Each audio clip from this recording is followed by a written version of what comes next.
robust and enthusiastic audience. It's been a long time, council members, since we've had live and in-person meetings. We had a hybrid meeting 2 weeks ago with a few folks, but it's great to welcome everybody back to City Hall. So we will begin our 1 o'clock work session today being Monday, May 24th. Looks like the first thing on the agenda is special presentations and public comments from the Greater Cleveland Soccer Association. Joe, did you have some opening comments prior? No, sir. All right, then we would love to hear from our special guest. Mr. Blackaby, as I understand, is going to give this, at least that's the name, but anyone who wants to. All are welcome here. I think we're doing paper, rock, scissors. There you go. Okay. Thank you for being here. Good afternoon. Thank you so much for allowing us to be here. We appreciate this time that you designated for us. So, Greater Cleveland Soccer Association, we're looking for several reasons to expand and do some innovation at the complex where we are out on Mouse Creek. And it's really, if you've had a chance to look at the proposal, I think it's a timely investment. And we want to join in how Cleveland is growing. And we feel that we could serve an integral part. We already do in so many ways. If you look at the number of people that we serve, and we're going to talk about that, that I think we can continue to grow with Cleveland. So just for some context, Greater Cleveland serves the community by doing recreational soccer leagues, 2 seasons essentially, so a fall and a spring each year. Select or travel teams, which is a higher standard as far as quality, and we do both of them. We do that in the fall and the spring as well. We have educational clinics all through the year, especially in the summer. We offer a space for individual training opportunities, as well as things for little stars or 2 to 4 years old. And we also are doing something new that we're serving the community in a different way. It's called Top Soccer for mentally and physically challenged athletes. And so that's really exciting. And so we are at Mouse Creek Soccer Complex out on Mouse Creek Road. And for the current stats, we have the last 4 years here.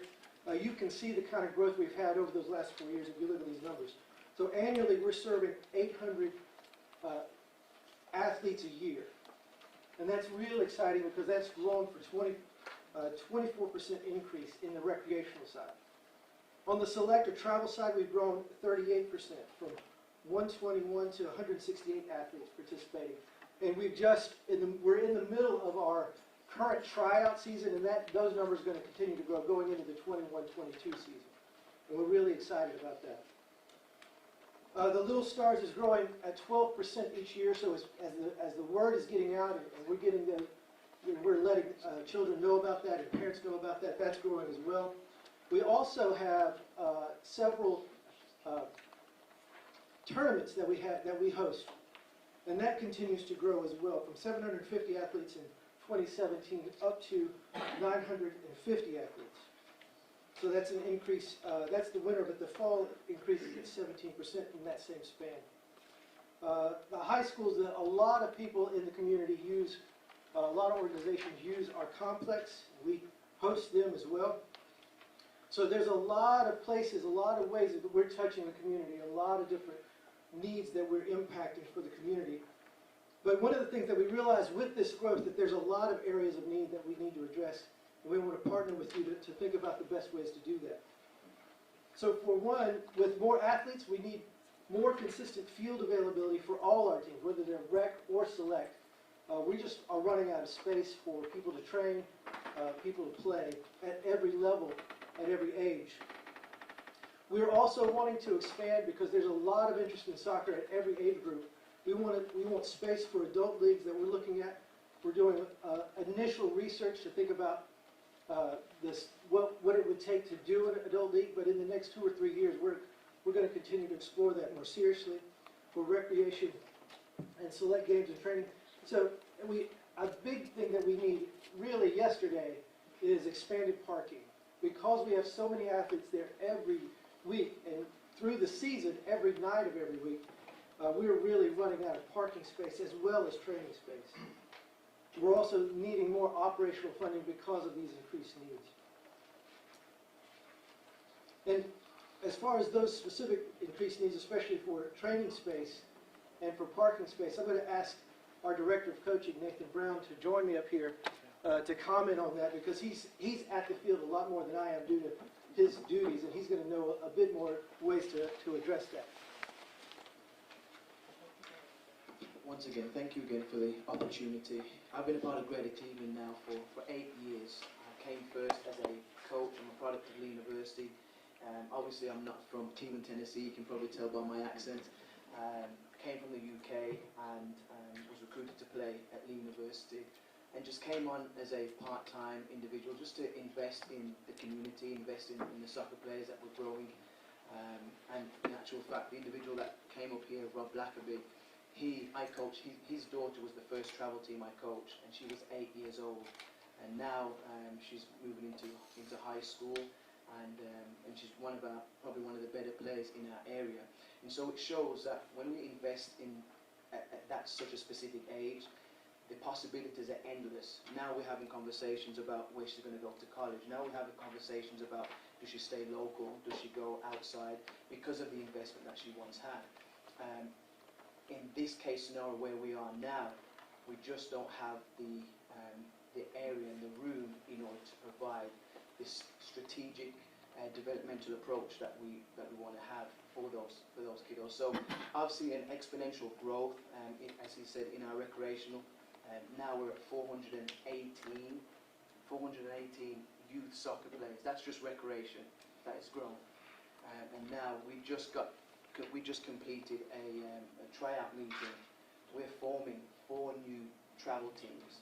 Honestly, the hardest question is where we're going to put them. We have no idea where to plan. So if we were to have a turf facility, if we were to have additional lighting, then we could stack practices over each other.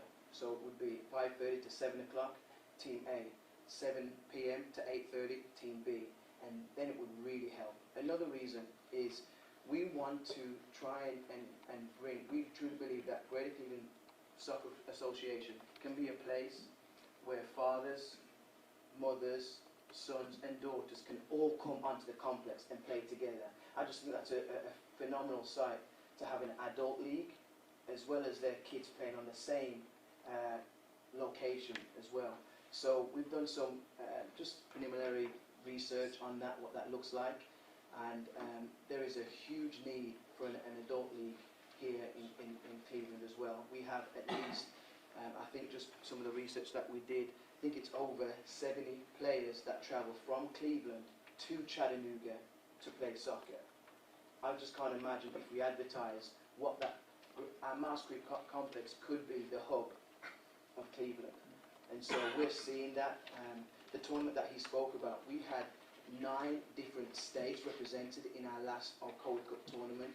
63 teams we hosted.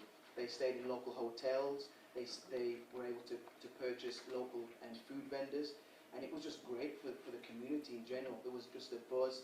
And the hardest part was the parking. So we have seen exponential growth, and it's only going to continue.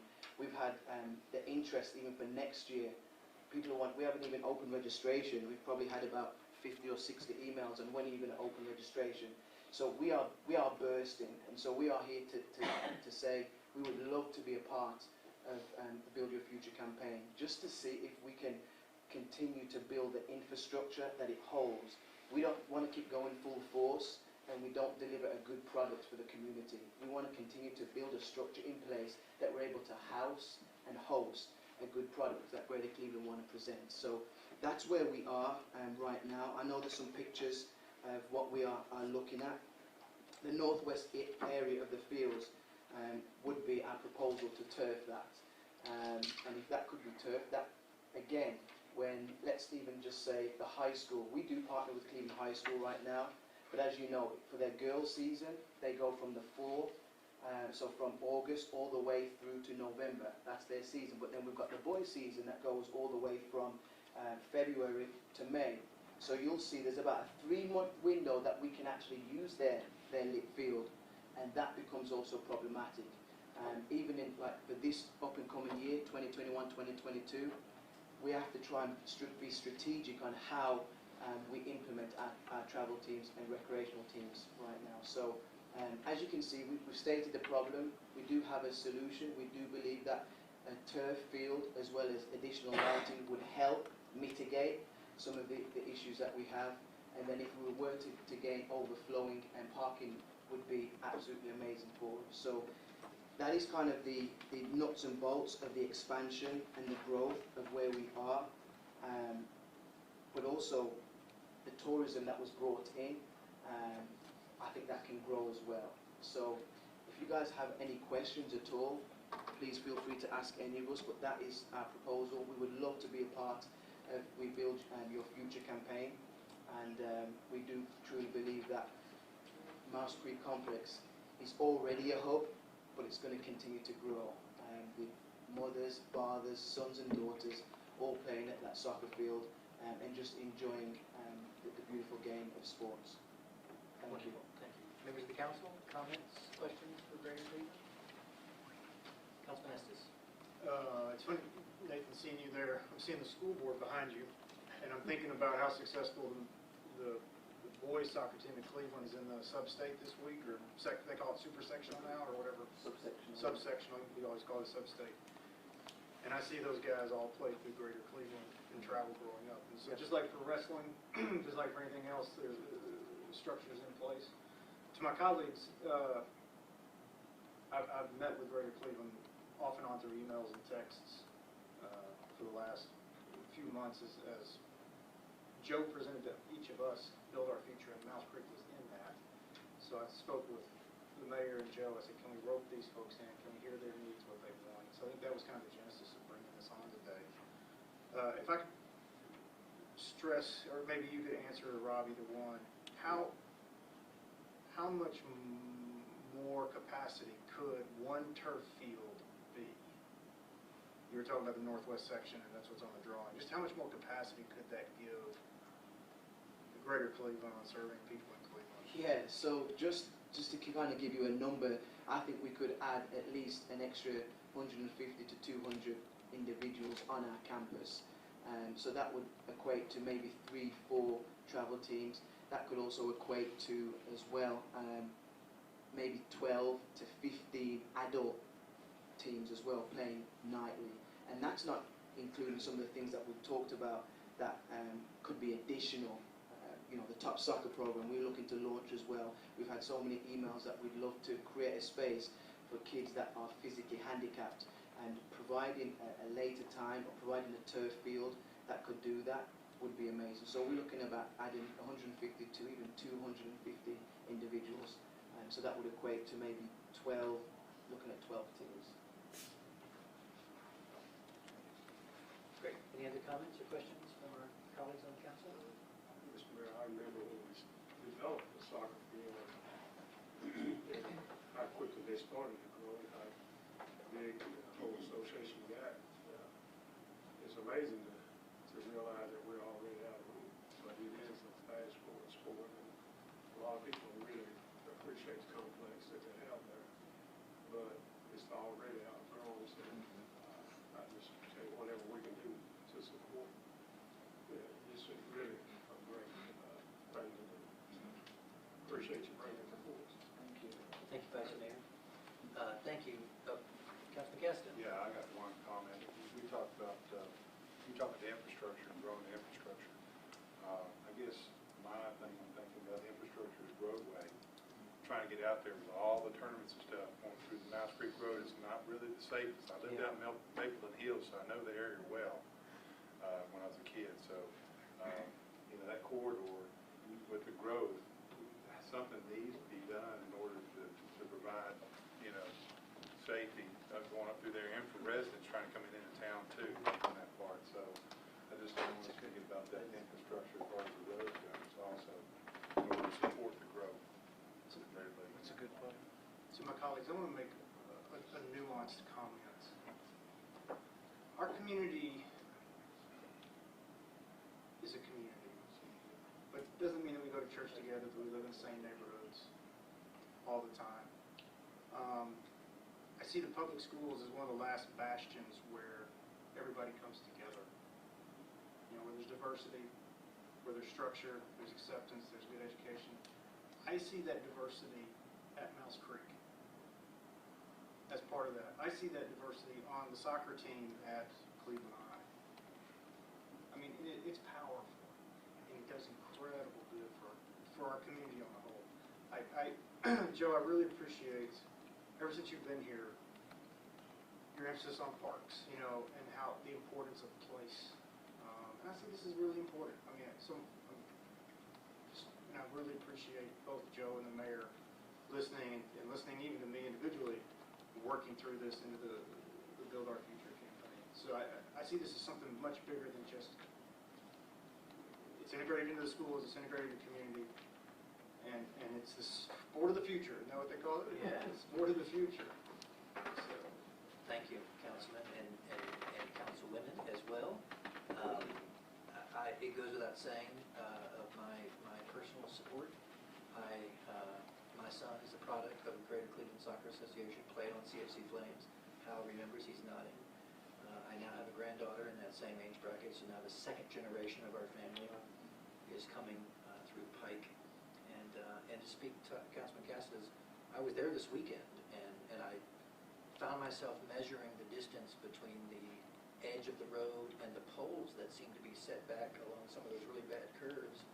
And I've already asked, I see Robert Barnell is here, we've asked Greg Thomas and the NPO to begin the investigations of how we can get Mouse Creek Road back on the NPO list of projects and what it's going to take. Robert, correct me if I'm wrong, but I think it was 2012 that this was looked at last. And it was terribly expensive and terribly difficult, but times have changed, and so I'm asking for that to be reintroduced and reinvestigated as an MPO on how we can get Mouse Creek Road corrected and get some of those curves out. If we're going to be increasing capacity and inviting more families, we've got to make sure that the way that they get there is safe. So I concur with Councilman Kesta. I think it's, Mayor, I think it's, when I tried to put it on a chart, I put it before Highway 11. That would be Highway 11 North. North, yes. I think it's more important than Highway 11. I understand. It would service more people in our community. Duly noted. Robert, if you make sure that I bring that up at the next meeting. I appreciate that. All right, so I'm grateful for this special presentation. I don't see anybody. I'm looking for Joe and Sue or Bev to tell me if there's any other public comments that have been registered. I don't see or hear any, which takes us to the city manager's report. Mr. Fivas, you are recognized.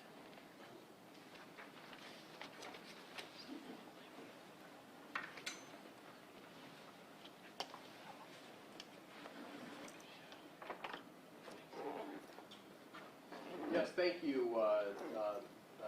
Mayor, City Council members. Today we're going to walk through our budget. We'll talk a little bit about some plans over the next several years as far as investments. I think that the theme of the conversation that we're going to have is talking about stepping into our future. And you'll see as we get through the presentation, which you all have a copy of, that I think we live in very difficult times at some points in the last year, but now is the time to step forward and figure out which direction we're going to go. So to start out, I think in getting through the budget, I want to make sure that we give credit where credit is due. Sean McKay, the CFO, Christy Bryant, Amy Newman, Christy Powers, who's in the back, all deserve a lot of credit, along with every single one of our people that work on the budget, department heads, for presenting this budget. This was actually a fairly difficult budget, just because we had a lot of moving parts and kind of an evolving situation, from legislation at the state level of losing about $500,000 to $600,000 in the last couple of weeks on what we thought we would have in the budget, some other legislative things that cause impacts. And also from a federal standpoint, looking at the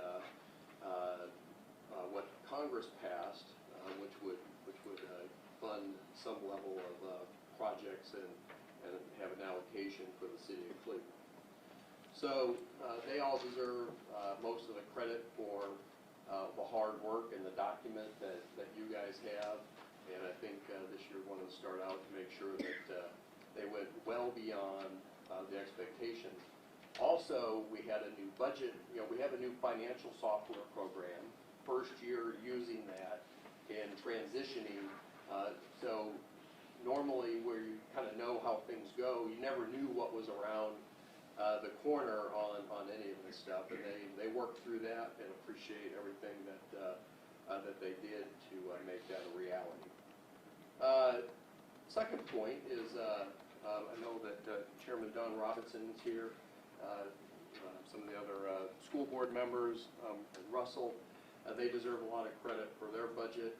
What a great experience working with a Board of Education that really communicates with us.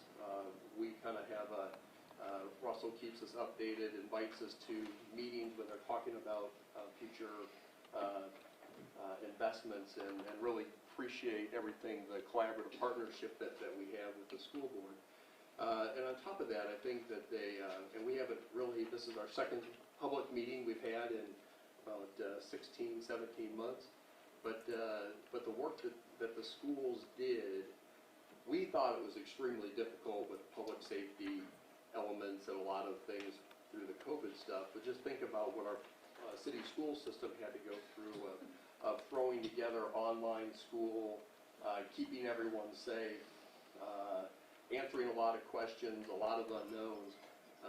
And I think that we hadn't talked about it nearly enough, but I think the city school system deserves a lot of credit for stepping up and really making things go for that important criteria. So thank you very much for all your work on that. They are here. Obviously, you will address their budget, and if you have any questions for them, they're here to answer any of that. But I think that the partnership is wonderful. That being said, Cleveland Utilities is here. Same thing. We're just a great collaborative partnership. We work with them, whether it's projects and coordination and trying to figure out. We have a lot of our health benefit programs together, and a lot of our employees are closely knit, if not related. And they deserve a lot of credit. They have a very forward-thinking budget, some great investments, and appreciate everything they do to give us the economic advantage over some of our other cities in the area. So thank you for your budget. They're here to address any questions that you have on their section of the budget when we come to that. So before we begin, any initial questions before we launch into this massive PowerPoint? I'm sure you all forgot the days of massive PowerPoints. But we'll begin. As we know, over the last 3 years, we had a survey.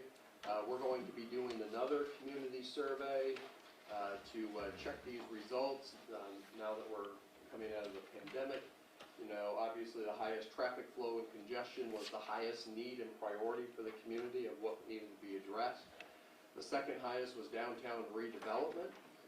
Third highest was downtown entertainment. And the fourth was the redevelopment of the southern neighborhoods, which the council has consistently been focused on a number of those issues and doing a number of things to address those concerns. If you recall, Mayor Brooks gave a presentation on the state of the city, laying out a framework and a platform for the Build Our Future campaign, which has evolved and grown. The last time that we've talked about it, it was we were going to go back and do some assessment on some of the items, figure out, can we really do that? Talking to a number of other folks. This is kind of the ready to launch and go forward. I think that from the community standpoint, we already talked about the COVID and the city operations is that, we came through this time where everything was kind of locked down and there is that we want to take the opportunity to emerge from the last year and to really address some of our growth issues that we have. As you know, we have significant commercial growth in the community. We have significant residential growth in the community. We have growth, and that impacts whether it's police services, whether it's fire services, just about whether it's just our services overall. The growth impacts everything that we do. But the key theme probably throughout the rest of the presentation is that as this growth is occurring, we need to make sure that we keep our investments because it's going to be necessary for us to keep up with that growth. Now, this is one statement is, one of the questions that is before the council. We've, over the last 20 years, we've had ebbs and flows where we've invested and sometimes where we've retracted and not done as much investment. But the question is, and this is for the council, is are we going to invest and step into our future, or are we going to fall back and miss our opportunity? Is that the reality is right now you have growth going in one direction and we're just trying to keep up with that. If you go backwards, you're going to get further and further apart on whether it's addressing your infrastructure issues, whether it's addressing anything across the board in our community. And that's really, I think, one of the key things in being, there's a lot of advantages being in a community that has a lot of growth and a lot of things going on. But there's also some dangers in that is if you relax and don't take advantage of that and do the things, is that you will fall further behind faster because the curve is going up at a more extreme rate. So the question is, are we going to invest or are we going to fall back? Next question. We are a fiscally conservative organization, but like any successful business, we have to strategically invest at the right times. That we do have infrastructure issues, and we're going to lay out a plan to address some of our infrastructure issues. It's not that we haven't invested on other things in the future, but we have to continue that to make sure that we have essentially a 21st infrastructure and economy that's working for the public. Third question, we have the trifecta to deal with is we do have things that we're trying to catch up from the past. Projects that had been delayed, ideas that hadn't been implemented. We have present day issues. We go out on Paul Huff. There's a present day issue that we need to take on head first to resolve. But the third key is that those are difficult catching up and dealing with. The reality is, but we also have to have the focus and be able to look at the 25-year issues to be able to make sure that the next generations are successful as well. So those are kind of three themes throughout the presentation and the budget. The Build Our Future initiative is what the mayor presented, kind of gave a framework. We've been doing some digging on information, places, things in the future. And one of the things that we talked about the growth is that we have approximately about 250,000 trips within the city on a daily basis. That 250 is that's a lot more people than the 50,000 that live here.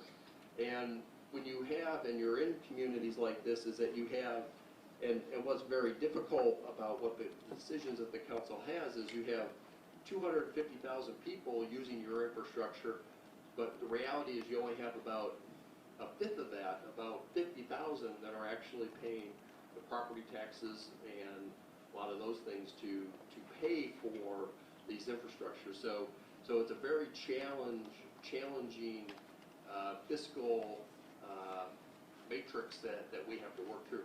It's wonderful, but it's challenging. We have a lot of residential growth. We probably have about 1,500 units that we've approved that are already in the pipeline that in some way or fashion are being worked on, which is a significant number. I think we got 3 or 4 large new developments in the last couple weeks, so it is not slowing down. And the traffic congestion and the street maintenance remains our largest issue, and will have a future economic consequences if we don't act now. And then, and as we've already stated, the surveys have shown that transportation and downtown redevelopments are top priorities. So, the city, as we've said, it's not that we have not invested, it's not any indication. We've had investment, we've had significant investment in our public school system, which I think the facilities are some of the best in the state. We've had significant investment in the public safety services. We've had over 30 new employees added, a lot of equipment, a lot of things. The Jetport has been a significant investment. Public safety, as you laid out, the school investment, Mayfield Elementary, Candies Creek Elementary, the new school arena, the high school science wing, energy improvements, and just a number of great things that have happened, which are probably some of the most important investments that we can make as a community. Public safety the same way. And it's all we're taking this model and transferring it and talking about the infrastructure and fixing our roads and our streets and some of our public facilities. So here's the proposal. The council obviously can change and modify this and make any changement, and this is kind of where we've ended up, is that we have a total initiative cost of just about $100 million over the next 7 years. As you see in your budget, we only really address the first $50 million, which is between July 1st, 2021 and December 30th, 2024. And that will be paid to be a mix. Some of that are your projects that are your pay-as-you-go that we have budgeted. Some of them are state funds that we get on different projects. Some of them are state transportation funds. Some of them are federal funds, such as the money that we got from the new money that Congress just passed.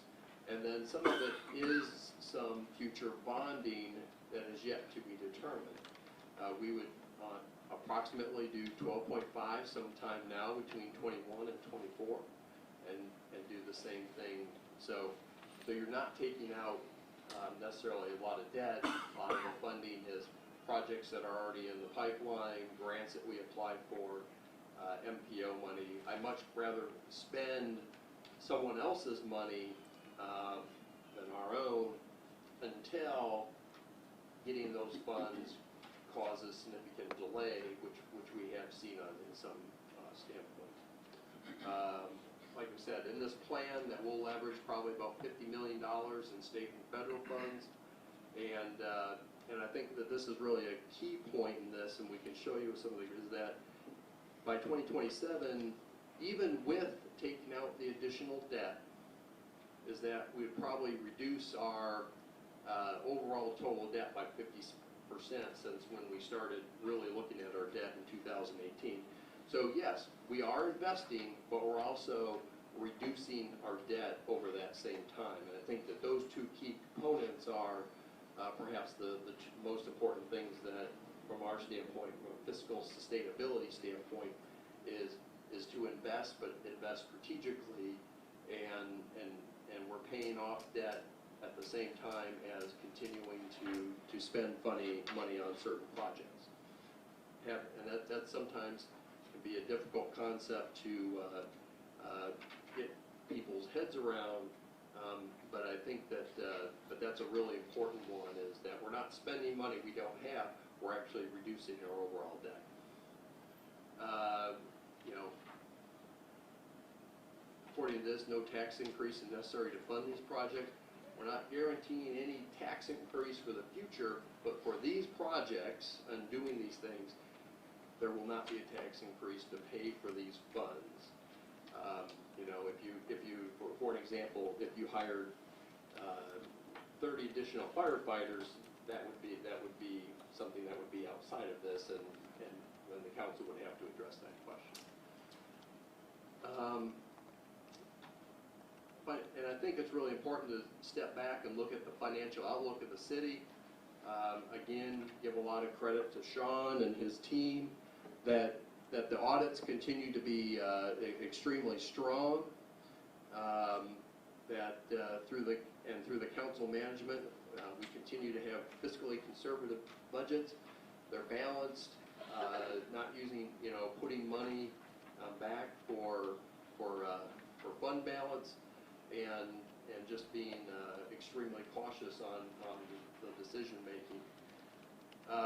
We also just finished a 2-year process on bond restructuring, which the city saved over $10 million in future paying back our debt. And we also moved our total fixed debt from 45% to 95%, which gives us the certainty that will help us in the future as far as managing the debt, because we'll always know with 95% certainty on what our debt would be that year. And we also locked in these unprecedented times from a debt standpoint about a 1.3 interest rate for huge majority of the debt that we have. So we are set for a long time with very strong interest rates. I know that the council was very invested in this, and I think the council deserves a lot of credit for making this happen. And I think that shows good, strong fiscal management. And of course, we reduced our overall debt by about $20 million over the last couple of years. Continuing the overview, you know, as we've already stated, we made some public safety investments, some school investments, and here's the chart that we've shown several times over the last several years, and this is the line, the squiggly line at the top is what our debt profile was. So you saw that in your out years in 25, 26, and 28, we were jumping up to about $11 million we would have owed in debt through the financial restructuring that the council gave us, which really makes this possible. Is you smooth that debt out, that we can now have more of a regressive debt that is going down, and we've kind of rounded that, and I think that's probably been the most effective thing, because when we would wake up as someone that Sean or myself, is that we would always look and say, well, how are we going to come up with the money in 26 and 27, the $4, $5, $6 million to pay just our debt? And that's what the council has done, is that we've eliminated that as an issue, and now it gives us much more certainty, especially with the fixed rates, to walk through that. As you see, as you look at the, you know, you start getting into fiscal year 28 or so, that your debt comes down significantly. You know, we're paying between about $8 million a year, and in the next 5 or 6, it drops down to, Bob's around about $2 million. So we would have about $6 million in borrowing capacity when we get out in those future years. Usually your debt is 20 years. And I mention that to say is we're in a very good position to continue to make decisions. We probably have a couple years that Sean, I don't want to speak for him, that we would prefer to be fiscally conservative to get a little bit closer to that cliff, but we don't think with interest rates that we can wait. So we think that from a moderation standpoint that we need to continue looking at ideas to continue to invest and make those decisions. So as we move on, here's another example of the fiscal management of the city is that we've talked about the city and county property tax rate is 3.84. Cleveland, it's the best comparison against cities and other cities and other counties is the combined rate. Because sometimes there's some counties, they do the animal control and that's not included. The best one for one is usually between the county and city. They're all providing the same services, but you can see where the average, these are communities that also have public school systems in the state. Ours is 384. The mean of these cities that we're benchmarking ourselves is 479. It's about $1 difference, and I think that we get tremendous bang for our buck when we do that. And not to mention, and I do this every time I talk about this, is that we also don't receive 100% of our sales tax, because a portion of that goes to the county, which I know that you're all very well aware of. And I say that just for educating the public, is that we are a little bit different than other cities. So, what is in the Build Our Future initiative? The first thing is one of the things in having a number of conversations with people in the community, certainly the mayor, the council members. This was the stalwart thing of what Mayor Brooks proposed, is really dealing with the Paul Huff corridor. And you can see there's all the projects that are listed. If you look in there, and you honestly can't see that very well, but over the next couple years, we want to be very aggressive in handling the Paul Huff corridor. There are safety issues out there, there are congestion issues, and there are some redevelopment and development issues that we will start losing developments if we don't handle some of the traffic and deal with that. So, some of the projects are fixing the Mouse Creek Paul Huff intersection. If you go out there, you can see that we've already started in some moderate way on doing that. We've ordered, as the council's approved, the mast arm for the new lights. I don't believe that they have come in at this time, and when they do, that project will commence. That project will be done this year. Then you have Peerless and Paul Huff intersection, which is probably the second most important, is that we're working on right-of-way acquisition on all the corners. We think we have that pretty well handled. That will add left-hand turn lanes to, and I'll show you some diagrams here in a second, but that will left-hand turn lanes off of Paul Huff, or off of Peerless onto Paul Huff, and it will also add another right-hand turn on Paul Huff going on to the Peerless. So more capacity, just like Georgetown 25th was always a backup. We added the extra lane, and we think it will really make that intersection run more efficiently. Then you have connecting the loop, the Peerless connector loop, which is from Peerless all the way to Mouse Creek, which gives us some more interconnectivity with all of that retail development behind there. Then the state has a project at the interchange for the off-ramps on exit 27, redoing how that's configured. That might start by the end of this year. Then you have the intersections at Benmore Drive, which need to be addressed this year. And then you have the intersection at Frontage Drive, which probably is last on the list, but it probably needs it. It needs to be modified, needs to be fixed up. widened in some, and that goes with the Atkinson corridor to make that more, have more ability to give more options for people to travel throughout the community. Here's you can't see it very well, so I'm not going to really go through that.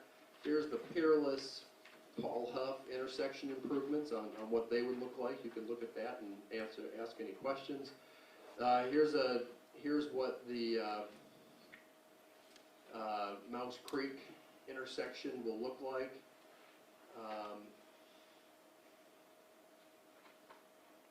And then moving on to some of the other high priorities are the design, right-of-way, and construction between now and 24 of the Ocoee bypass. This is something that I think grows more and more interesting the more we look at the traffic conditions on North Ocoee and Key Street. Is obviously there's a lot of bottleneck there. Is that this would allow people to get off before then and have a fairly straight shot all the way over to Stewart, which would allow them to bypass North Ocoee and Key Street, which will take pressure off those streets and some of those intersections in that area. It's a very important project. Work on schematic design for potential future aquatic center. Replacement of Mosby Park playground area. Redevelopment plan for the College Hill Whirlpool. Gateway replacement of the streetscaping on Inman. Greenway Safety Initiative, and this is putting fiber and putting cameras and Wi-Fi and call boxes and using technology to make the Greenway safer. The Grand Pavilion, North Cleveland Playground Park, and these are all things that we've talked about, and the municipal building improvements and increased street paving, and this is a diagram of that 20th Street, the Ocoee bypass. Then you have projects that are that some of these will be done in the next 3 years, and they're kind of split. And that's why they're framed from 21 to 27, and it goes through the 25th Street and Ocoee, and just a number of the projects. I don't want to go through every single one of them. A lot of those are already in our scope of work and already being worked on, and but that's part of the initiative, is to get those things through and to create a new, kind of rebuild that east-west corridor. There's a diagram that shows where all those are at. And then one thing that's new that I've talked to many of the council members about is really doing some planning and talking about a new Cleveland east-west corridor, and being here, and we think, and it's not the only idea out there, but really looking at that Harrison Park or Harrison Pike is adding some infrastructure through there, and potentially an interchange there, and getting people through the downtown more efficiently. Could be a new east-west corridor that just when the people, probably the people that lived in Bradley County and Cleveland before they built Paul Huff, they what would those people think without Paul Huff? What would it done? And I think this new east-west corridor is essential. It's probably the only way you can really reduce the traffic is trying to get people to make other options. So it may not be right now, but in the next 10, 15 years, we need to have our eyes above the horizon of how are people going to get into the core of the city of Cleveland. Talked about the Starbucks connector and Greenway Phase 6, downtown park and ride, which we have a grant for, the Atkinson Street widening, Candies Creek Greenway, Ocoee bypass.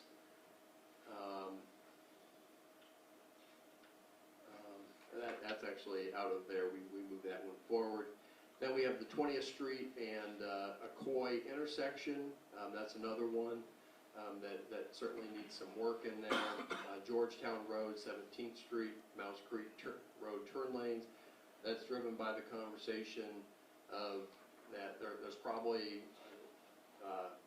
along with Paul Huff, that we get a lot of communications on Mouse Creek Road for the obvious reasons that Councilman Cassada and Mayor Brooks have already talked about. The RAISE grant, which is this new reiteration of build, we on the agenda have a framework for that we'll talk about, is that it's more of a planning grant. One of the weaknesses we think with our design of just doing is that we still think doing the street diet through downtown is critical, but there needs to be a way to more effectively get through the downtown area, and this is essentially looking at that from a planning standpoint and figuring out what to do. Soccer complex improvements, whirlpool improvements. How do we develop a 7-year plan, our future plan?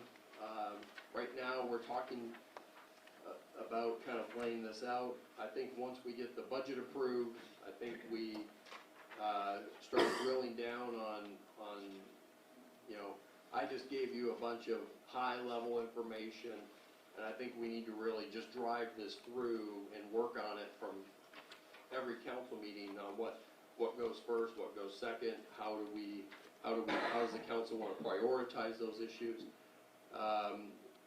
build a work plan. I consider what I just went through as kind of a draft plan.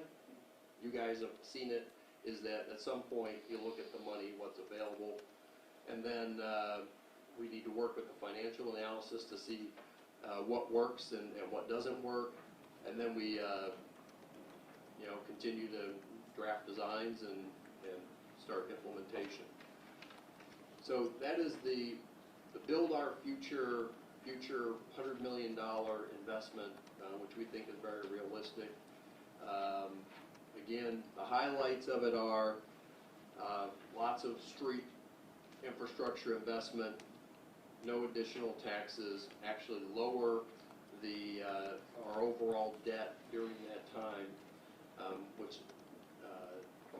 I'm glad to show everyone how that we could do that. I think it's essential, and it's really taking that step into the future. Any questions on this plan, knowing that once we get the budget done between now and June, we're going to come back at that and hone in on key pieces. We do have some pieces that are plugged into this current year budget that we'll go and talk about in a moment, but so there's a larger conversation on that, but happy to address any questions you may have. Joe, the only thing that concerns me is we know that we're gonna have to do bondage. And money is so cheap that I'm concerned that we wake up someday, we back where it was 5 or 10 years ago. So at what point do we decide when we're going to issue bonds?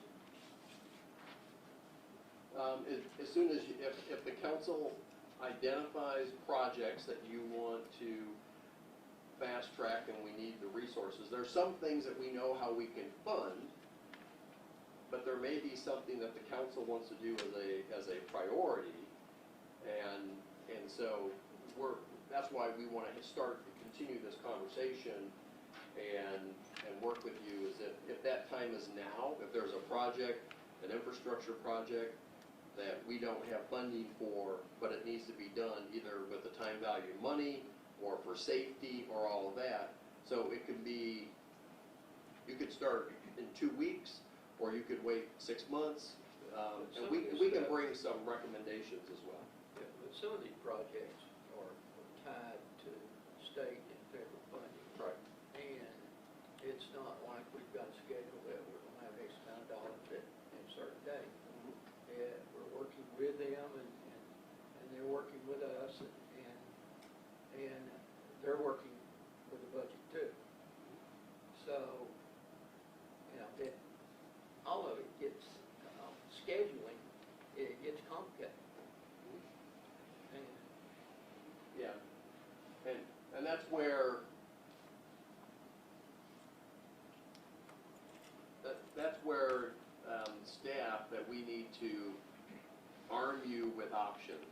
that there are some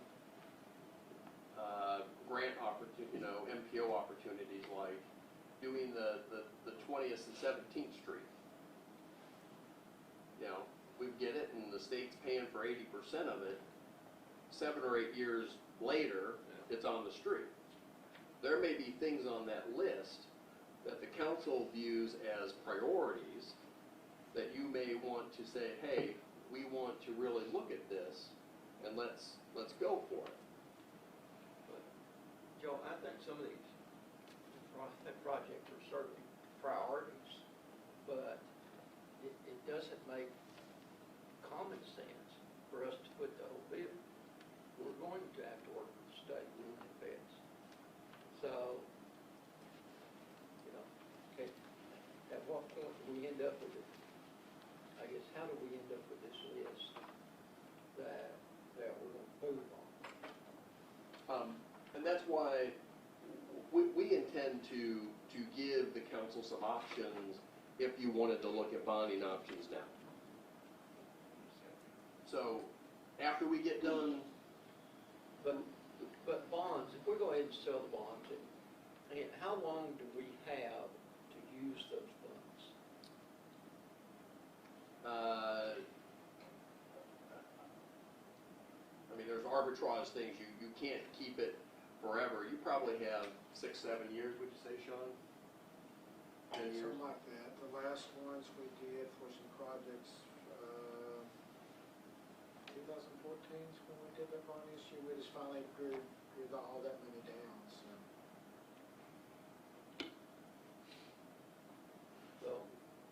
But what I would say is if, and there needs to be a calculation and some guesses, if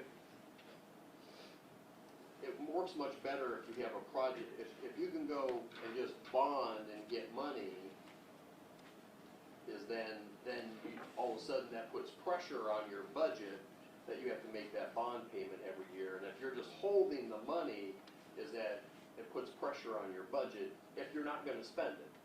If you have projects that you're ready to go and you're ready to bid and to go out, then I think that's a good conversation. But I think there's things, that's why I would say is, tell us what projects you want to do, and we can probably look and see what's the best time to do that.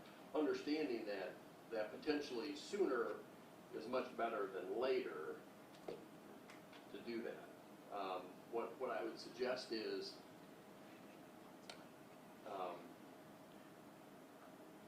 that we get through this, even 2 weeks from now, as we get through the budget process, that we can bring options. And you can look through, you might have multiple options on what you may want to do or may not want to do. And to look at that, and it may not be the time. The other thing we're going to tell you is if those projects aren't ready to go, you're going to spend, you're going to cause more impact to your budget without any projects getting done because the money is just sitting there. Well, and I know that you and staff is looking at federal funding, that I think everybody feels like that we're going to have some federal funding that's going to be available, but it's only to be spent on certain items. And if we've got those items ready to go, then we can kind of move up on the list to get that money. So, your job and staff, it looks like it's going to be extremely difficult in the coming months that we don't miss out on funding that we need and we should get. Yeah. Can I follow up on that? Can you bring us the list a couple weeks or a month from now?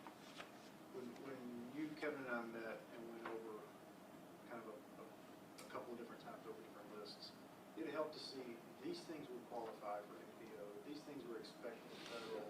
So that gives us flexibility in making these decisions, knowing which is which. The other fear I have, this is my own fear, kind of not necessarily tied to David's,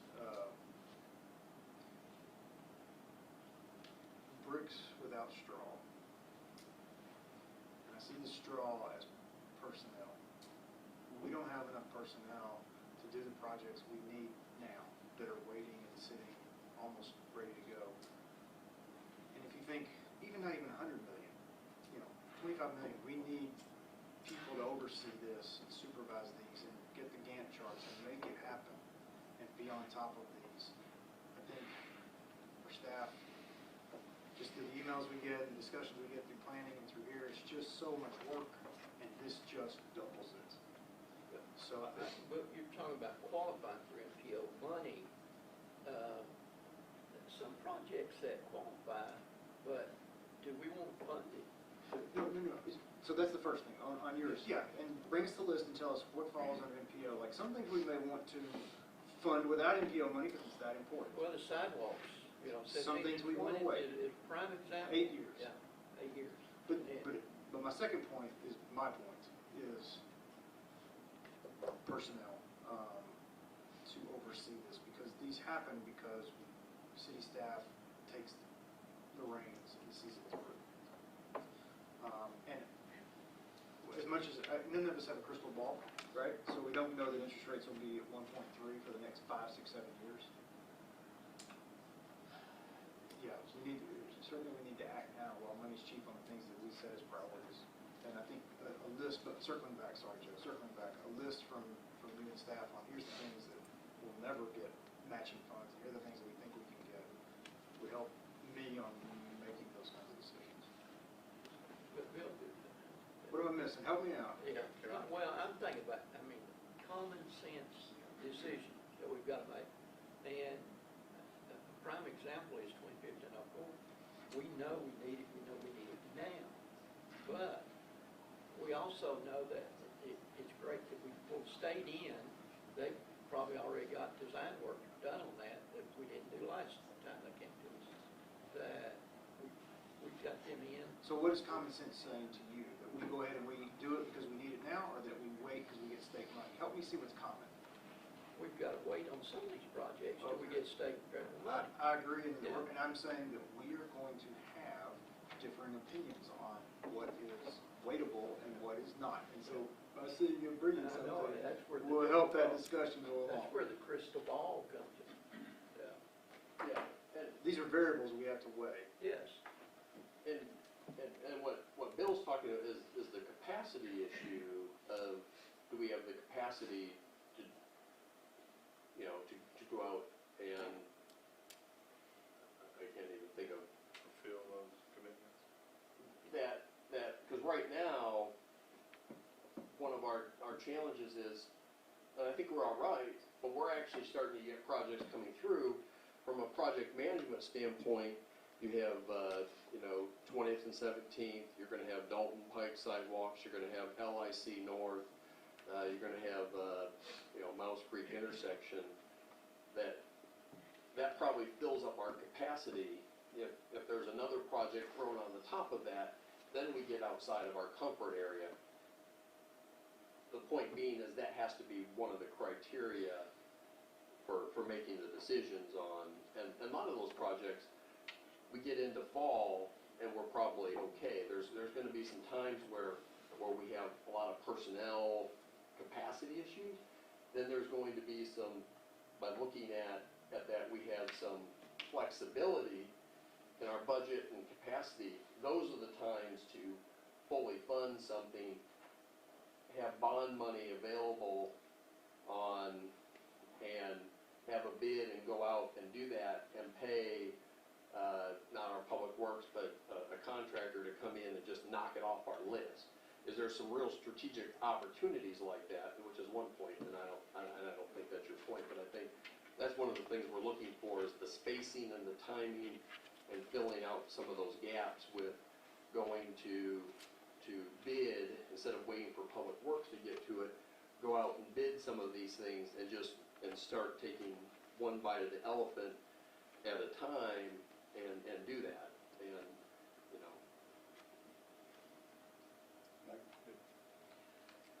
Councilman Webb. I was just gonna say, Bill, to your point, I understand fully what you're saying. There's a limit as to how many projects the staff can oversee. But I think there's probably some projects out there that as a result of the good bond rates, they're still there. The fact that we probably will not receive any funding from state or federal on those. That's right. That we need to look at those and move forward with them. And if we move forward with a contractor and we have somebody that can oversee it, then there's no real reason to wait on those projects. That's why, I'm asking the sheet to have that as a column, data on what we've been over. So an example, like, we won't get any money for AstroTurf at Mouse Creek, but we can qualify for money for Phase 6 of the Greenway, which is already drawn and ready to go down to Starbucks. So do we wait on that, or is it a priority? Things that... It's a difficult Yeah, decision, yeah. and it's been complicated by the fact that this potential federal money, that there may be components of projects that qualify for it, but the whole project doesn't. And that takes staff hours. We've been working on it, and I think we do have an idea on what, we love spending other people's money, usually, unless there's so many strings tied that it takes so long or it doesn't make sense. But I think there's a list of projects there that probably won't get either of those, and I think Ken finally said it the best. I don't want to be duplicative of what you said, but I think that's the key, is finding those low-hanging fruit that if we had the money, we could bid them out and we could knock them off our list, and you're being strategic. You're getting the low interest rates, you're taking stuff off your list, you're not hammering Public Works with more things. Even if there's those mid-sized projects, they're fine. It's up to us to bring kind of what that looks like, a package, and then you can decide what is it that you really want to do. Mayor? Ken, Joe, yes. yeah. To your concern on that part, and both of y'all, and also Ken made a great point. Is there any way that, you talked about the list, is there any way that we can get the list emailed to us, that we can see what the projects, maybe MPO, maybe state funding, which ones we would be responsible for, so we can start prioritizing and start thinking about that process soon before our next meeting? I mean, just to put something out there that we can grab over ourselves.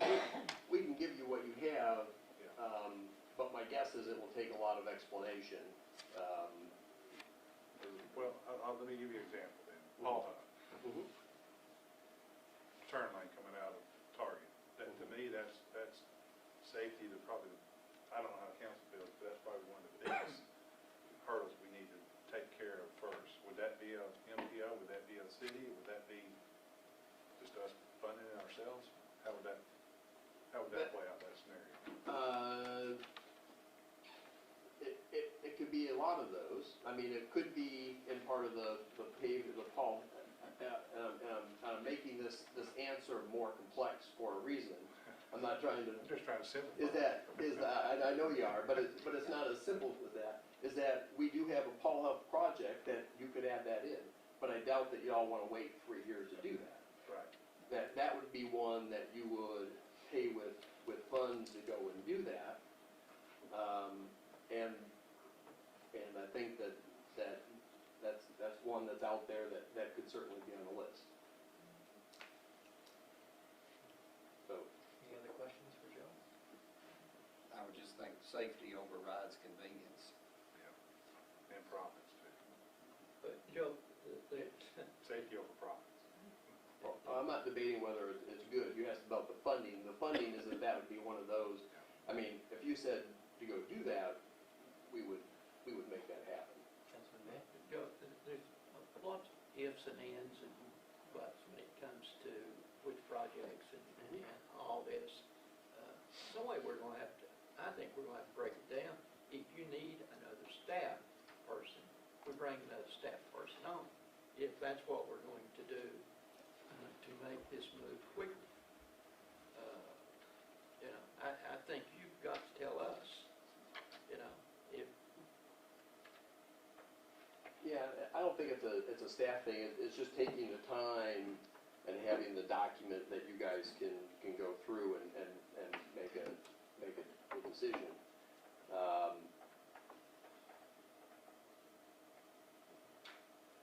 I'm talking about staff after decisions are made. I don't, the document's already there, you've shared with us, you and Sean, and so kind of you can see which is which, and some of us know which is which, but it's after the fact where my concerns lie. Well, there's two things. There's the actually doing the work, which is one question, where I don't think we're talking about those, and there's just the project management. I think we have that, all except there's going to be a time between now and probably October that you'll have LIC, Dalton Pike, 20th all going at the same time. I view that would be a short time, then after that, some of that will start to fall off.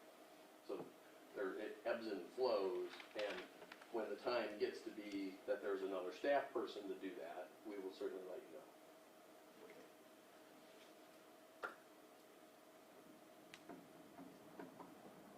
Any more questions?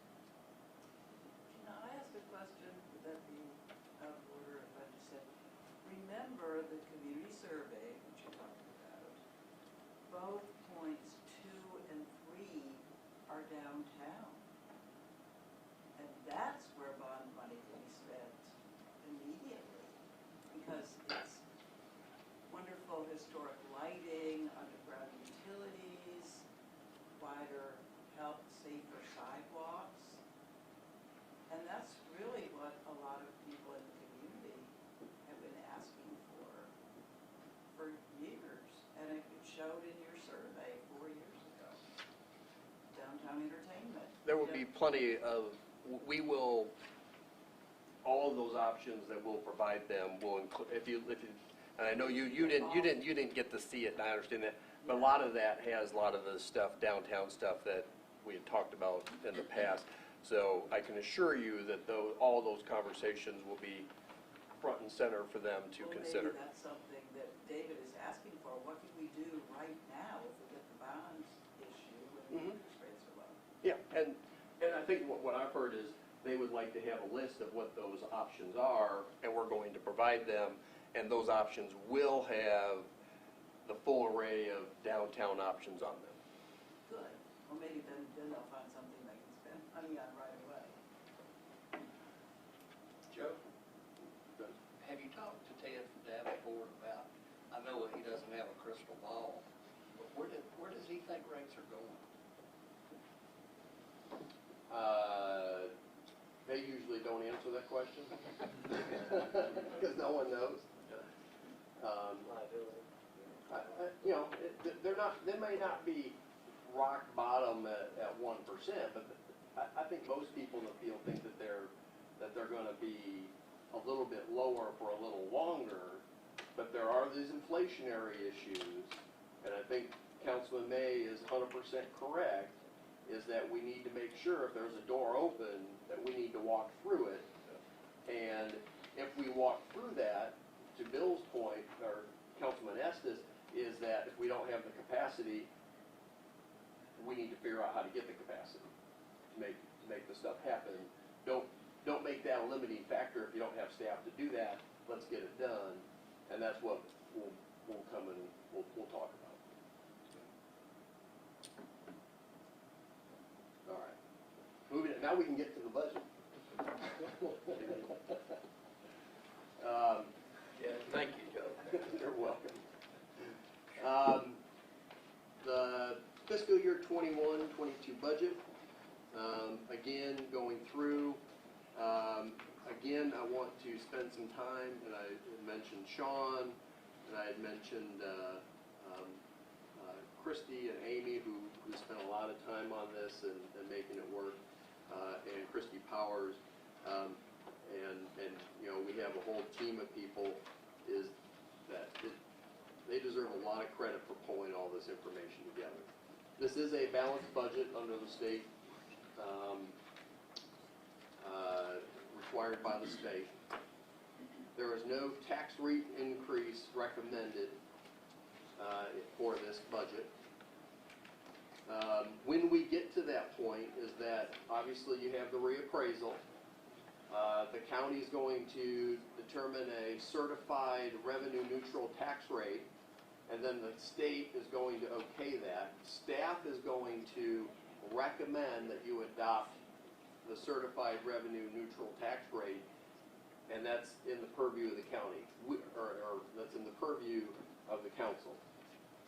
We do not have that. We probably won't have that number until probably July, when all the appeals go on, and then they have a process. So that process, that we probably won't finish this budget until that point.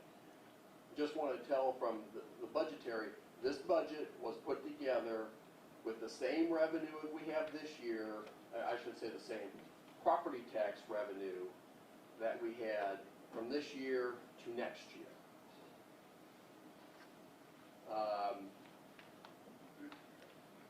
And so I think that's important to do that. In the past, the council's done some as they've frozen the tax rate, and sometimes they've gone back.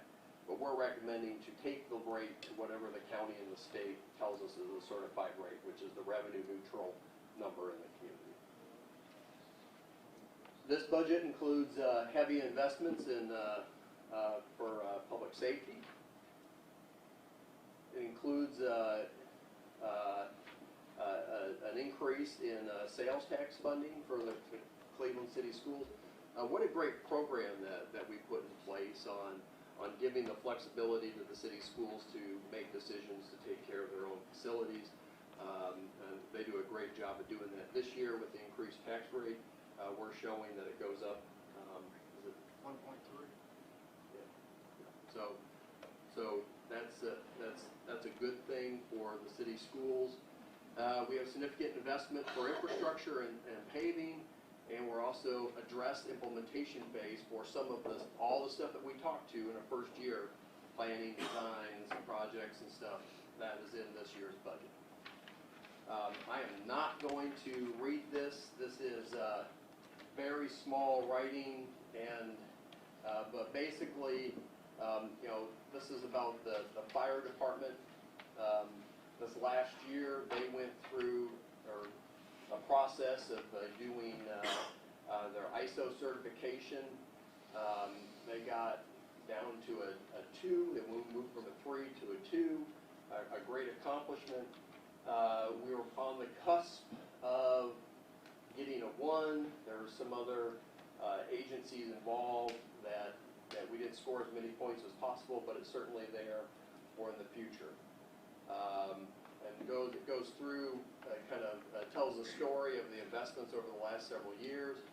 One thing that I think is important to notice is that the council's investment on the fire and the police, that from this time in 2015, from the budget time in 2015 to now, is that those budgets have increased by $3 million each year in what we do for operational costs. So the council has already really put a stake in the sand and basically said, this is a priority, and has invested $3 million for police, $3 million for fire is what we have invested each year moving forward, and that's new personnel, that's new things in the budget, and all of those things. So I think that's why you go there. You look at the fire, and this next really small writing, and I have no idea why I would ever put something that small on a screen, is basically,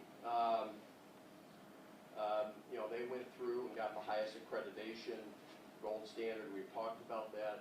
Just a tremendous accomplishment. The fire department, we have self-contained.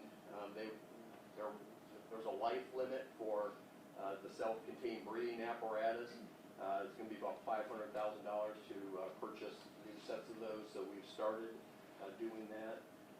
The fire department, we're also looking at new radios. The fire department also, we're looking at continuing to fund having a second set of bunker gear, and continuing with the apparatus investment. For the police, if you recall, it was about a $300,000 or $400,000 investment in new body camera system. We also are funding for the police department a new radio system, which is about 20 years old, which is about $470,000. And you have equipment replacement. Chief and I talked that we're going to be looking at the car situation and making sure that we're keeping up with some of that, some of those issues. So we're very happy with those from a funding standpoint. We're able to fund most of the requests from those areas. City operations, the public works and development and engineering, project management, that's something that Bill brought up and we had brought up, is that we have a new structure in place for some of those things. We have a point person that's doing a lot of that, which is Robert Barnell, for the transportation projects. We have another point person, Brian Turner, who is doing it for all the quality of life projects, that everything funnels through them as far as doing the projects, and it seems to have worked. It streamlined some things that has made those projects be more efficient to have one person in charge of the day-to-day activities in those projects. Continue to work on planning processes. And this is important, and it's such a small item up there on my big screen. It looks a lot better when I'm looking at it in front of me and not on the screen. One of the things as far as paving is that we want to add some MPO projects for paving. We had already done the Paul Huff, which is about a $2 or $3 million paving, but we're also going to add some other projects to the MPO paving list. For example, Peerless. Peerless Road, it's about $1 million to pave Peerless Road. If we were going to pave that next year, we would have to come up with $1 million to pave that. If we put that into the MPO program, we can get the state to pay 80% of that. Right now, as you know, the process can be cumbersome because you have issues of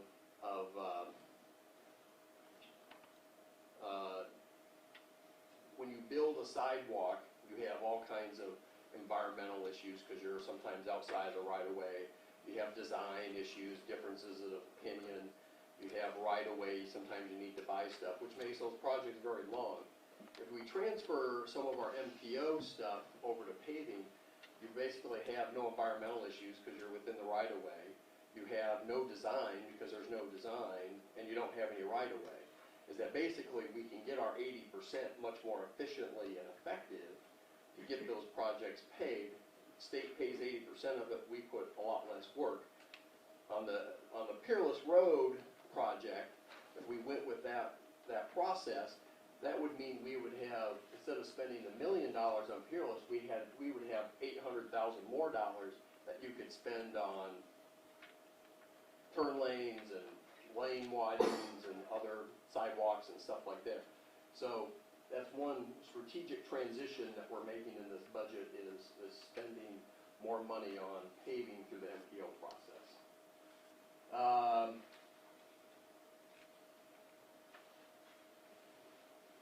New development software. We have challenges with some of our solid waste pickup. I've had a number of conversations with some of those that we're looking at solutions, and it's challenging, but we need to work on some of those options.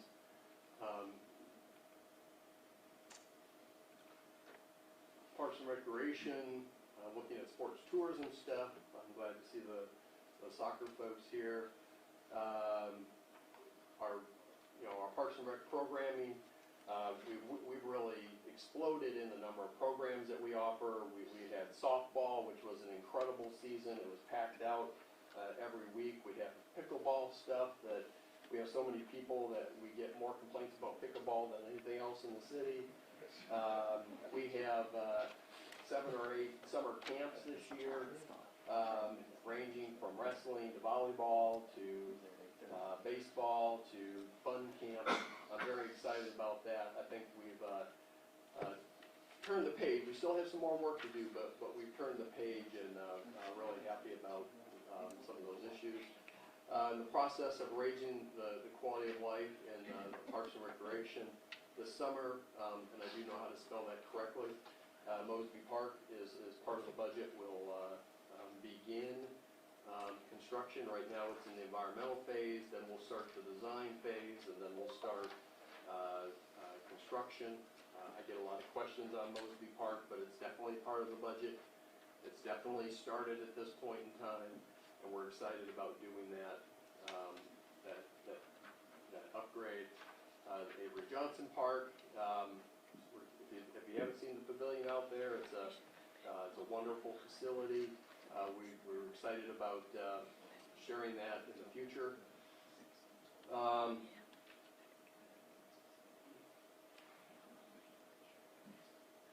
sure, there it is. The Jetport, we're underway with construction out there, putting in new area for hangar improvements, developing the infrastructure more. That's a grant that we received from the state, paying 90% of it. That's underway right now. Forestry and the right-of-way mowing has continued to, I think, be strong. We've changed how we've done some of that, and I've appreciated that. And of course, economic development, and I think Doug is here. I saw somewhere, there he is. Give a lot of credit to Doug and them for Cannon Automotive. Very, very difficult transaction, boy, but it's just a beautiful building out at the park, and I'm sure that future things will be springing from the ground out at the new industrial park. Not to put any pressure on you. It's always there. So that kind of gives the highlights. Many of you have seen the budget message. I also want to add in this to kind of give context to some of the projects and give updates. Some people have asked, well, why do you put projects on here that say completed? I think sometimes a lot of organizations only talk about what hasn't been done. I think it's really important to look back and take credit for the things that we have accomplished as a city. So I'm not doing it for any other reason. I think we need to make sure that we always don't say, well, why haven't we got this done? What's the status of this? But I think we need to also keep focused on what we have done. Again, Georgetown, 25th Street, that has been accomplished. Norman Chapel, we've completed that. Home Depot, right in, right out, that was completed. Candies Creek, Cherokee Schools Turn Lane, which was completed. The school, we had to make some adjustments to the school car loading project, and that actually turned out really, really well. That was completed. The Peerless Connector Phase 1 was completed. Peerless Connector Phase 2, that was completed. And then we have the last section, which is going over the river, or going over the stream out there, will be done probably either this summer or this fall. Then you have the Frontage Road Connector, which was completed. That's the what is now JJ Drive. Sequoia Road widening, that's another project that was on the list that we went out and accomplished, which helps with the traffic from those neighborhoods and also for the county's North Lee Elementary School. And then we have the VA home infrastructure. They have, the city a number of years ago said that we would build the road back. That has been completed as well. 17th and 20th Street sidewalks, that project is under construction, as you all know. And then you have the Indian Hills project. Get a lot of questions on this. That will probably begin in the next 10 days. We'll have the first equipment out there, and we'll start that, and we'll try to move that through the system as fast as possible. We have the 20th Street Bridge project, which is completed. We have the Dalton Pike Sidewalk MPO. We've gotten clearance from the state. This project is out to bid, Christy. So we're excited about that.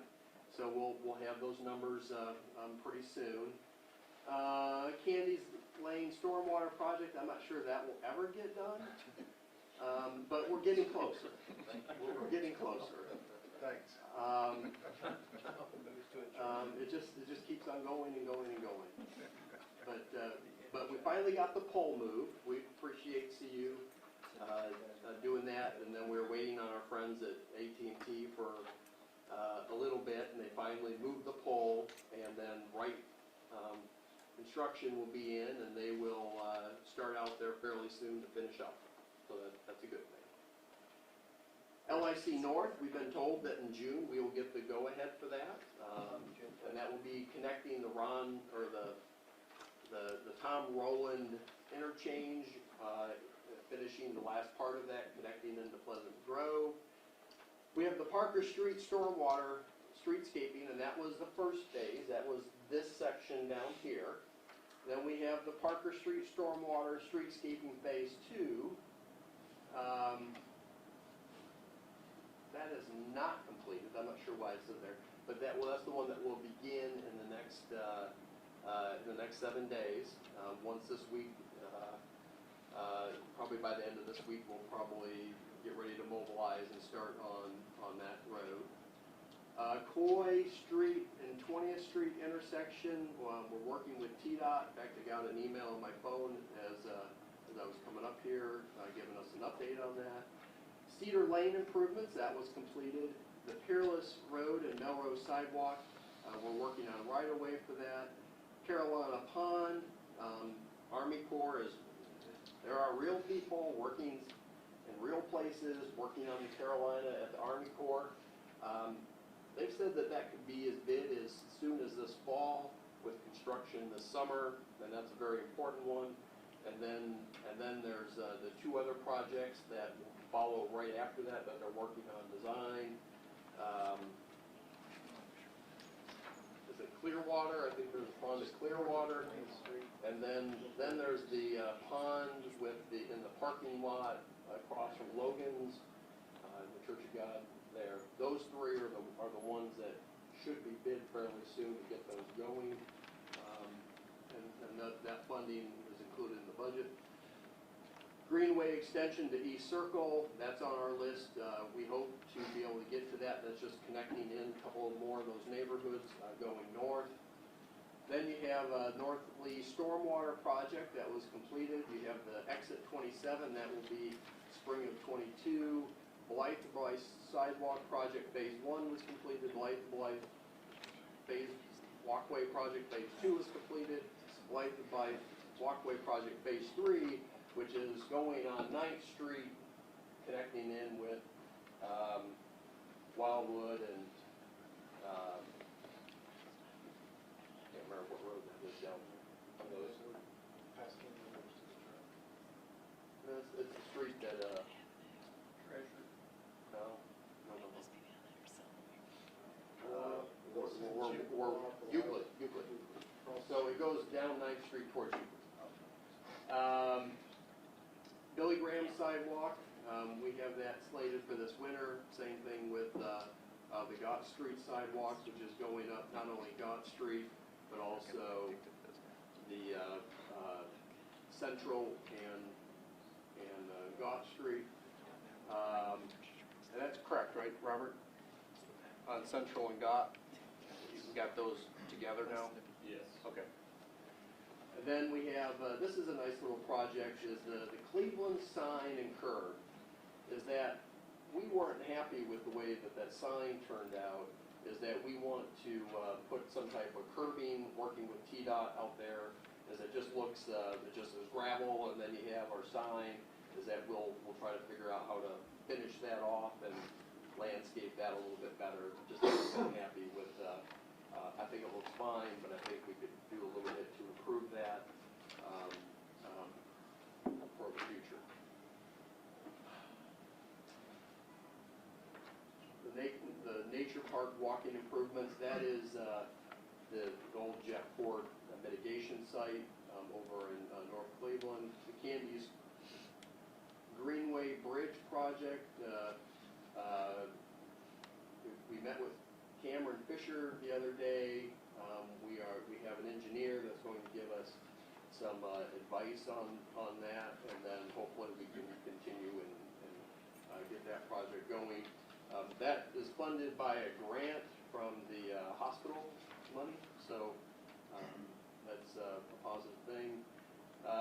ADA sidewalk improvements, we are doing those. Candy's Greenway project, still waiting. And if you go out there, that there's some sections that are poured going back towards the bridge that will connect into the Candy's Lane sidewalk. Working on that. Central Avenue streetscape. At some point, they're going to say go to right-of-way. We have a few parcels that we need to get, and then hopefully start construction, and that project come along. It's certainly a priority to get off our list. Mouse Creek Paul Huff intersection, Peerless Road Paul Huff intersection, Atkinson Drive widening and sidewalk project. On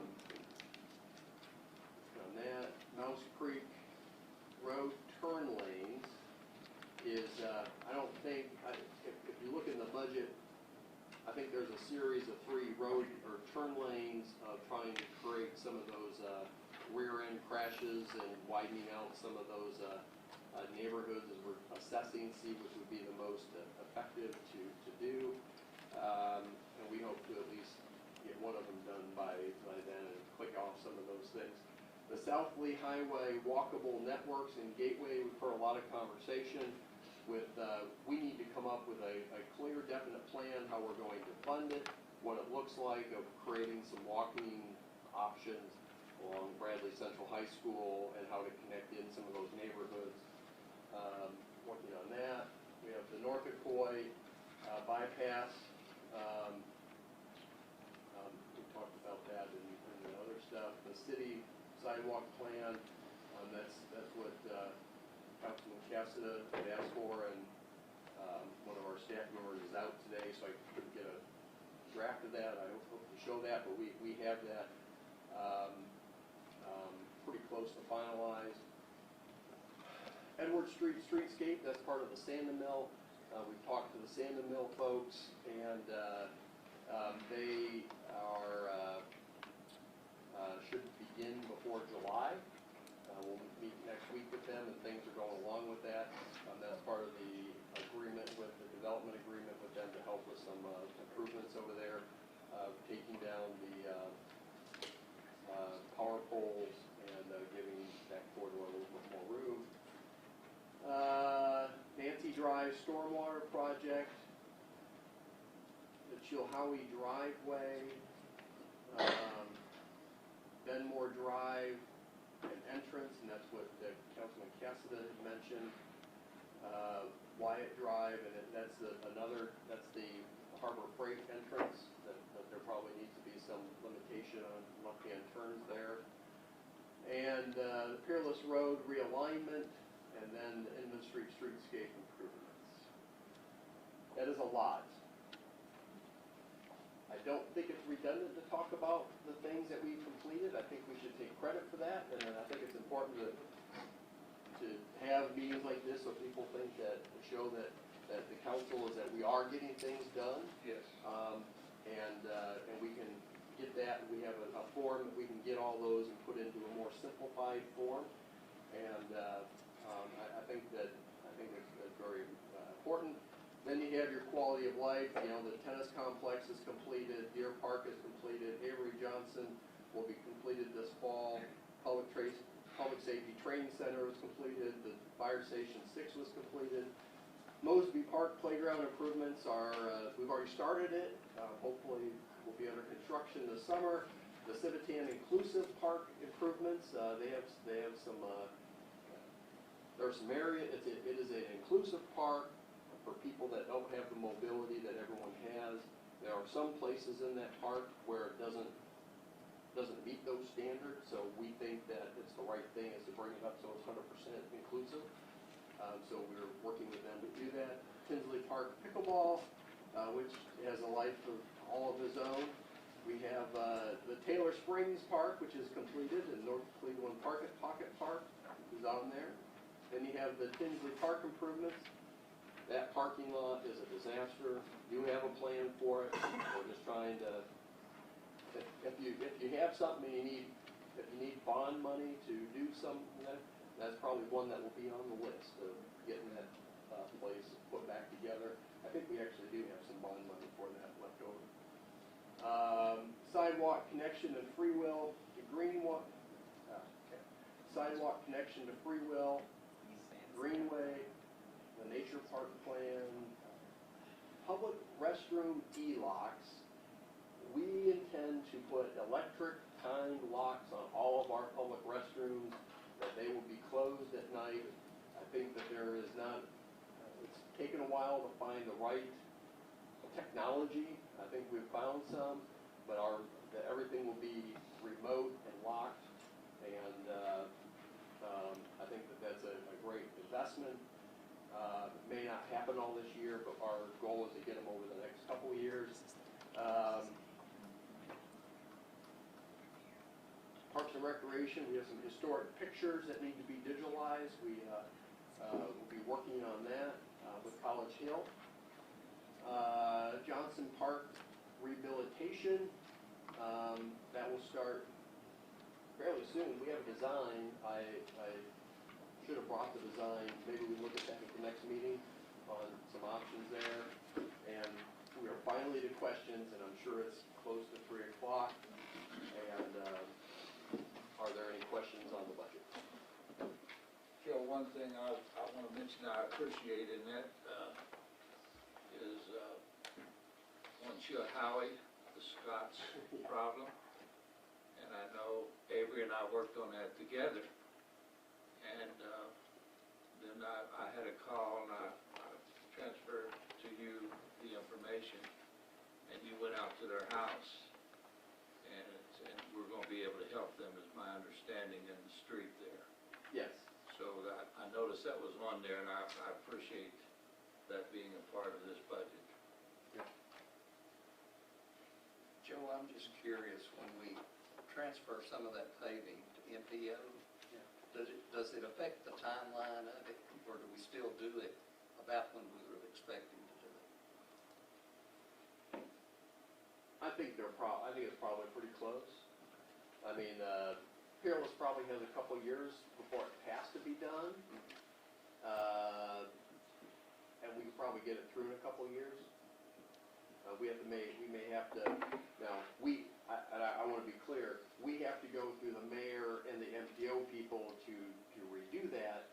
We may have to move some things around, so I don't want to speak out of turn, as it's hardly this, not even a council decision, it's the MPO board. But I think we're good with timing. I don't think it delays it too much. But there's another list of 3 or 4 that if we needed to knock one off and pave it, that there's plenty of paving that needs to be done on our major corridors. And I don't want to be remiss in leaving out Vice Mayor Johnson also does a wonderful job serving on the MPO. So we actually have 2 votes on that panel. So thank you, Vice Mayor, for your service on that as well. Joe, I might mention, we're waiting on Parker Street for Ocoee Middle to get out of school because of traffic problem there. But while we're working on Parker Street, we're also going to be working on Indian Hills. Correct. At the same time. Correct. For those 2 projects, first thing is to knock down the house, right? Probably the next rainy day, moving forward, which at this point it could be a while. But no, seriously, it could happen any day to go and to start that. We're going to be communicating, as we've talked about, with that neighborhood, letting them know before anything happens.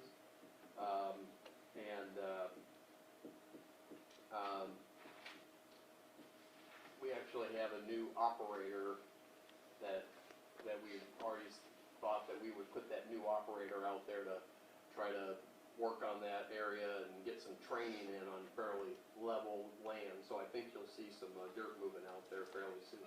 Great, thank you. Any other comments or questions for Joe on the presentation? I've asked this before. sorry, on the transportation and the quality of life stuff, Greenway Phase 6, is that money already in last year's budget and is just sitting there? Or was it just omitted from the list today? It's budgeted for. Is it, okay, based on the Phase 6? estimates that we Okay, have, Yes. all right, thanks. And that's the Greenway Connector Starbucks? Yeah, from Willa, or one farther down, I guess 4th Street, wherever. Have you seen the coming soon sign? I have seen the sign, and so then if you put a sign up, people will ask me, and yeah, so, thanks. All right. And I want to give an update on that, is what, we were already starting in like design stuff, and then the state came back, and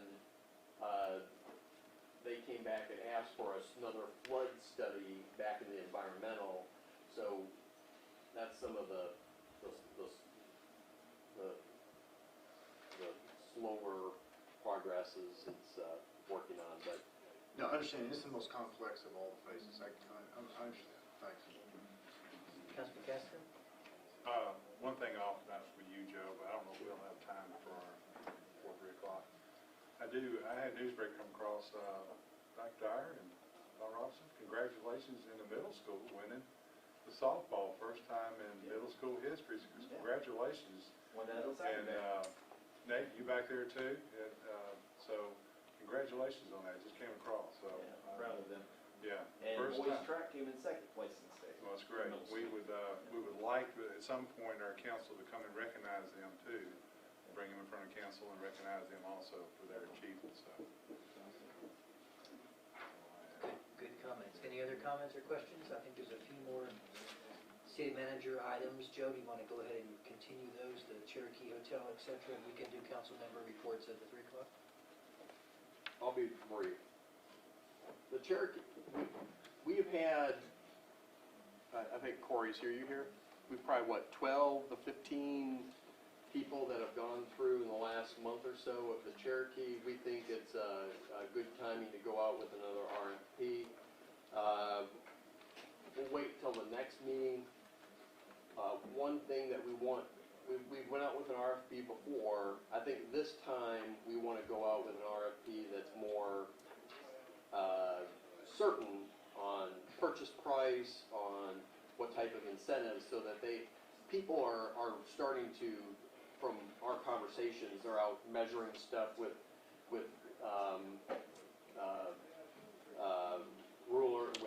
Lasers, using lasers. yeah, and so people are looking seriously, so I think it's important for us to put our numbers out there on what we're looking for as investment.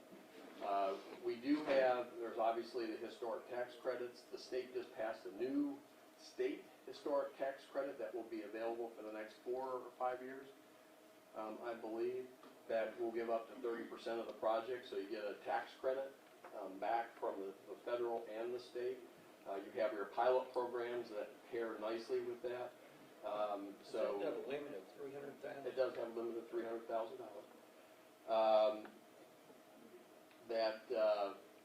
We are, so the next meeting we will have that, and you'll have the ability to talk about what we want that RFP to look like. I think it's going to start getting very serious on that project, and we're hoping that that's the case from at least the foot traffic that we've seen and the interest, which is a positive sign. We are, a part of our Parks and Recreation is that this last week we started our movie series with Movies in the Park with the Community Foundation, and I use that as an example of the work that Paul and Patty and the rest of the team have done of partnering with other partners. Is that we sponsorship, we go out and give them we run the big screen, 25-foot screen with all of that stuff, and so I think that's a good thing to recognize. Main Street grant programs, there's facade grants that we've never been able to have. You have business owners that want to invest in their facade. They're coming with projects. There's streetscape projects that the state will also be investing in that we will put in applications for. The Main Street grant programs have really were benefited in the last budget. And with that, I'll end. If you want me to briefly go through the agenda, or I can do that at 3 o'clock. Yeah, that's fine, Joe, thank you. I think if I don't hear any other objections from members of the council, we'll take a